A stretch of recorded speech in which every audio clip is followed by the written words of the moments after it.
नमस्ते, मैं ऐप पर फ्रेश मिल्क डिलीवरी करने वाला हूँ। दूध पहुँच गया है। लू वांगडान ने 500 मिलीलीटर दूध की बोतल हाथ में लेकर दरवाज़ा खटखटाया।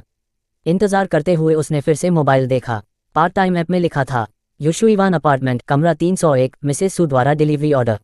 ऑर्डर विवरण: मिसेस सू को पैरों में दिक्कत है, इसलिए उन्होंने घर तक दूध पहुँचाने की सेवा मांगी है। ब्रांड कोई भी चलेगा। दूध ताज़ा, गाढ़ा और अच्छी क्वालिटी का होना चाहिए। समय पर डिलीवरी ज़रूरी है। गोपनीयता बनाए रखना अनिवार्य है। असली नाम: सू यूरोंग। लाल बाल, चमकती आंखें, गोरी और बेहद खूबसूरत। उसका फिगर बहुत आकर्षक था। पति से अनबन के कारण वह बहुत अकेलापन महसूस कर रही थी और किसी सहारे की तलाश में थी। सिर्फ दूध पहुंचाने के 500 युआन। कहीं ये कोई धोखा तो नहीं? अगर संभव होता तो लू वांग तुरंत लौट जाता, लेकिन वह इतना गरीब था कि उसके पास और कोई रास्ता नहीं था। कुछ देर बाद दरवाज़ा थोड़ा सा खुला। अंदर से लाल बालों वाली एक सुंदर महिला दिखाई दी। जल्दी अंदर आओ, किसी ने देख लिया तो परेशानी होगी।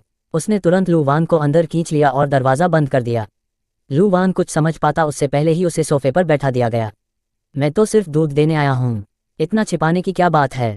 उसने दूध की बोतल आगे बढ़ाई। मिस सू, आपका दूध। लेकिन जब उसने मोबाइल में डिलीवरी पूरी हुई का बटन दबाना चाहा, तो वह सक्रिय नहीं हुआ। अरे, पेमेंट क्यों नहीं मिल रही? सू यूरोंग ने दूध का ढक्कन खोला, एक घूंट लिया और भौहें सिकोड़ लीं। ये वो दूध नहीं है जो मैं चाहती थी। क्या तुमने सच में मेरी शर्तें पढ़ी थीं? लू वांग घबरा गया। लेकिन मैंने अपनी पूरी बचत से सबसे अच्छा दूध खरीदा है। सू यूरोंग बोली, ऐप के नियम जानते हो ना? अगर ग्राहक संतुष्ट नहीं हुआ तो डिलीवरी वाले को पैसे नहीं मिलते। या तो मुझे पसंद आने वाला दूध लाओ, या नुकसान खुद उठाओ। इतना कहकर वह कपड़े बदलने चली गई। कुछ मिनट बाद वह हल्के सफ़ेद नाइट ड्रेस में वापस आए। लू वांग उसकी खूबसूरती देखकर असहज हो गया। सोचा कुछ? उसने मुस्कुराकर पूछा। नहीं, लू वांग घबराकर बोला। तो फिर बैठकर सोचो। जब तक मैं संतुष्ट नहीं होती, पेमेंट रिलीज नहीं होगी। इसके बाद वह कमरे की सफाई करने लगी और लू वांग चुपचाप उसे देखता रह गया। उसके मन में अब कई सवाल और अजीब भावनाएं चल रही थीं।